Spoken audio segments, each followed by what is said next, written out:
एक बार भगवान विष्णु जी शेषनाग पर बैठे बैठे बोर हो गए और उन्होंने धरती पर घूमने का विचार अपने मन में किया। वैसे भी कई साल बीत गए थे। भगवान विष्णु को पृथ्वी पर आए और वह अपनी यात्रा की तैयारी में लग गए। स्वामी को तैयार होता देखकर लक्ष्मी माँ ने पूछा, आज सुबह सुबह कहाँ जाने की तैयारी हो रही है स्वामी? विष्णु जी ने कहा, लक्ष्मी मैं पृथ्वी लोक पर घूमने जा रहा हूँ। तो कुछ सोचकर लक्ष्मी माँ ने कहा, हे स्वामी, क्या मैं भी आपके साथ पृथ्वी लोक पर चल सकती हूँ? विष्णु जी ने सोच के कहा, हाँ, लेकिन मेरी एक शर्त है। तुम धरती पर पहुंचकर उत्तर दिशा की ओर बिल्कुल मत देखना। इसके साथ ही माँ लक्ष्मी ने हाँ कहकर अपनी बात मनवा ली। और सुबह होते ही भगवान विष्णु माता लक्ष्मी धरती पर पहुंच गए। सूर्यदेव बस निकलने ही वाले थे। रात को बरसात होकर ख़त्म हुई थी। चारों ओर हरियाली ही हरियाली थी। उस समय चारों ओर बहुत शांति थी। धरती भी बहुत सुंदर दिख रही थी। माता लक्ष्मी यह नज़ारा देखकर धरती की ओर मोहित हो गईं और यह वह भूल गईं कि मैंने अपने स्वामी को कोई वचन भी दिया है। और चारों ओर देखने लगीं। देखते देखते पता ही नहीं चला कि उत्तर दिशा की ओर देख लिया। उत्तर दिशा में माँ लक्ष्मी को एक बहुत ही सुंदर बगीचा नजर आया और उस तरफ से मीठी मीठी सुगंध आ रही थी और बहुत ही सुंदर सुंदर फूल खिले थे। वहाँ एक फूलों का खेत था। महालक्ष्मी बगैर सोचे समझे उस खेत में चली गईं और एक सुंदर सा फूल तोड़ लिया। उस फूल को माँ लक्ष्मी लेकर विष्णु जी के पास में आईं। विष्णु जी के पास आकर देखा कि उनकी आंख से आंसू आ रहे हैं।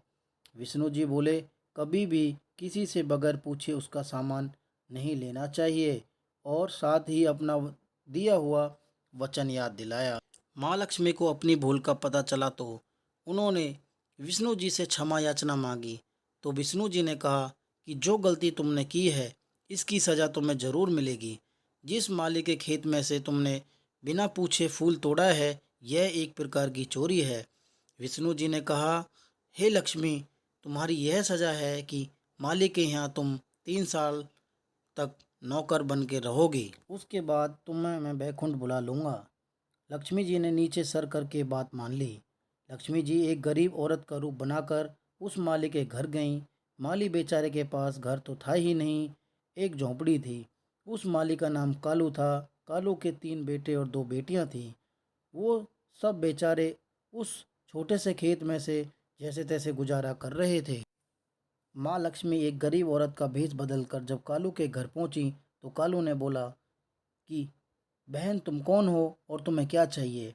उस गरीब औरत ने कहा, मेरी देखभाल करने वाला कोई नहीं है और मैंने कई दिनों से खाना भी नहीं खाया है। बस मुझे अपने घर में के कोने में छोटा सा आसरा दे दो। तुम्हारे घर में कामकाज कर दिया करूँगी, बदले में मुझे थोड़ा खाना दे दिया करना। कालू बहुत ही अच्छे दिल का था। उसे दया आ गई। कालू बोला कि बहन, मैं तो बहुत गरीब हूँ, मेरी कमाई से मेरे घर का खर्चा जैसे तैसे चल रहा है, पर कोई बात नहीं है। अगर मेरी एक बेटी और होती तो क्या मैं खर्चा तब नहीं चलता। कालू ने माँ को घर में निवास दे दिया। माँ लक्ष्मी जिस दिन से कालू के घर आई उसी दिन से दिन दूनी रात चौगनी शुरू हो गई। कालू ने आसपास की सारी जमीन खरीद ली और घर की औरतों ने अपने सुंदर सुंदर गहने बनवा लिए। अब कालू के पास बड़ा पक्का मकान भी था। कालू सोचता था कि जब से यह औरत मेरे घर में बेटी बनकर आई है तभी से मेरी किस्मत जाग उठी है। बस 3-4 साल बीते ही थे, लेकिन माँ लक्ष्मी घर और खेत में काम करती रही। एक दिन जब कालू खेत से काम करके घर लौट रहा था तो घर पर आकर उसने देखा एक सुंदर देवी को अपने घर के बाहर खड़ा, और उसने देखा कि यह तो मेरी बेटी है।